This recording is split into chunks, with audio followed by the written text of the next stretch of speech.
Amici, siamo ancora nella splendida Trieste e qui abbiamo incontrato, nell'occasione di un incontro festoso con la poetessa Nidia Robba, abbiamo incontrato Emanuele Berni. E anche Emanuele Berni è uno scrittore toscano-fiorentino che ama Udine e che ama Trieste, vive a Udine ed è proprio qui che è nato un suo romanzo prezioso, Il fragore dei ricordi. Emanuele Berni. I ricordi sono istanze spirituali. Come fanno a determinare fragore, quasi si trattasse di una materialità? Il ricordo è un afflato che ti colpisce sempre, diciamo. Ti aggredisce quando meno tu te l'aspetti, ti riporta indietro nel tempo, ti fa pensare a quello che avrebbe potuto essere e che non è stato, a quanto avresti potuto fare in più di quello che hai fatto, agli errori che hai fatto, a quelli che vorresti cancellare e così via. Insomma, il ricordo è un fragore perché non finisce mai, non si appaga mai, ritorna sempre nei momenti in cui tu pensi di essere salvo dai ricordi, invece non sei salvo mai. I ricordi sono i tuoi compagni di viaggio di sempre. Però essere salvo me lo dici quasi come se tu volessi sottolineare che i ricordi possono essere anche dolorosi e possono anche generare una non salvezza. Sì, i ricordi in genere sono di due tipi, quelli che ti fanno consolazione sono i ricordi belli, i ricordi della tua infanzia, i ricordi dei momenti migliori che hai vissuto.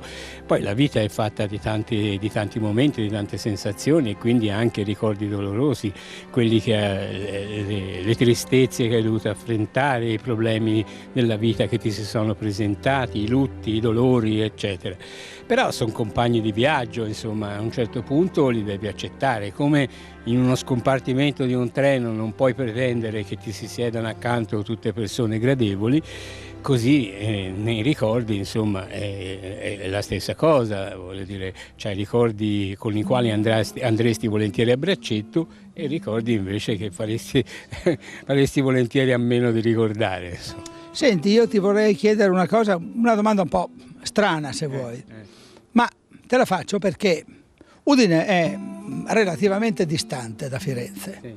E io ti chiedo che cosa vuol dire essere di San Nicolò a Firenze. Se ha un senso anche questa domanda, dimmi pure che non ha senso. No, ha un senso.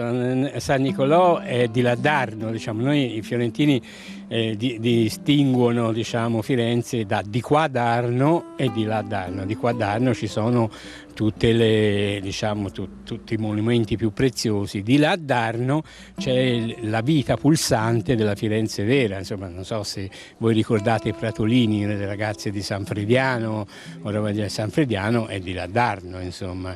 E quindi, diciamo, è la parte... Questi autori del neorealismo come Pratolini sono stati per te una guida?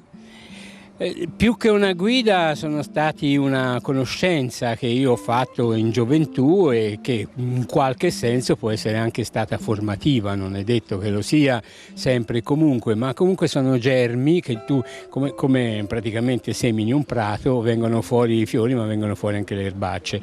E di solito la letteratura di quegli anni, gli anni 60, in molti casi erano fiori.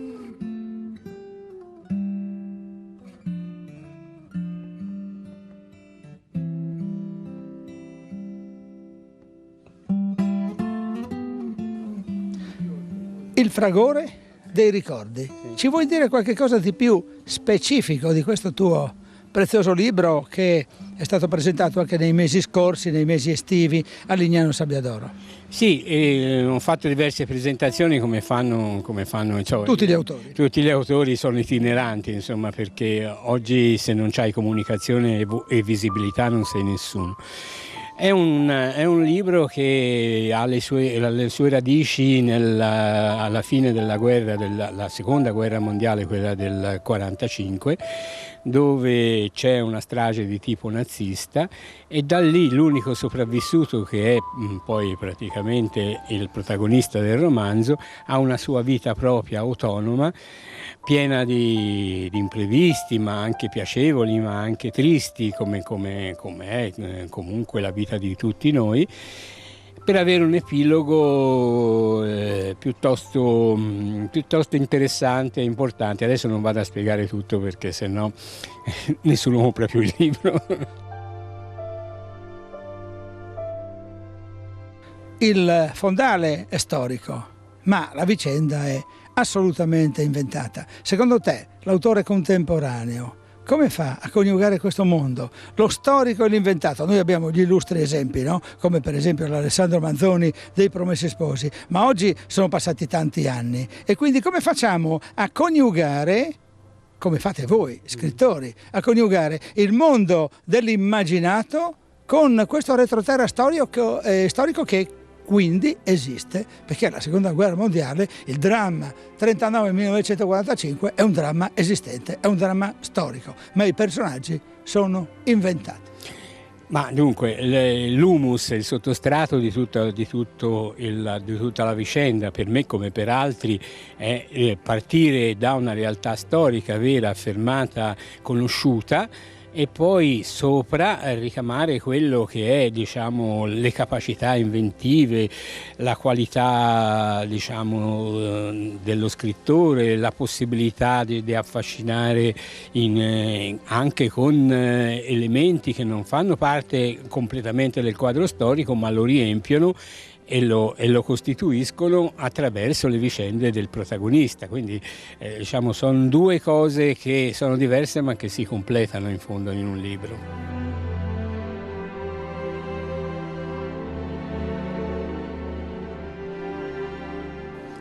Vincenzo Rossi è il presidente del club Cortonesi e Toscani, amici del Friuli Venezia Giulia, ed è assieme a Emanuele Berni, lo scrittore di cui abbiamo sentito queste preziose considerazioni, uomo di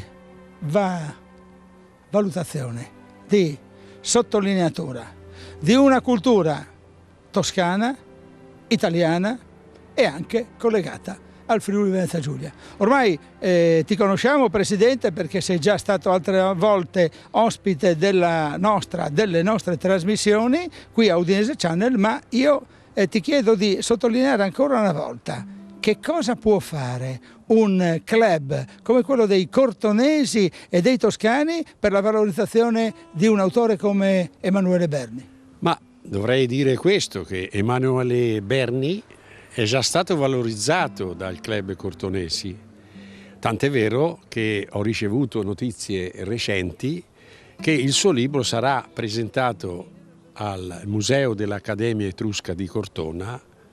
Mi hanno detto, non hanno ancora stabilito la data, ma mi hanno detto in autunno. Diciamo che una volta stabilita e appunto per questo Emanuele Berni è conosciuto, prima di tutto perché è un toscano. Seconda cosa, perché è un bravissimo autore, io ho letto il suo libro, è molto affascinante, è un libro scorrevole, è un libro che lo leggi d'un fiato, giusto?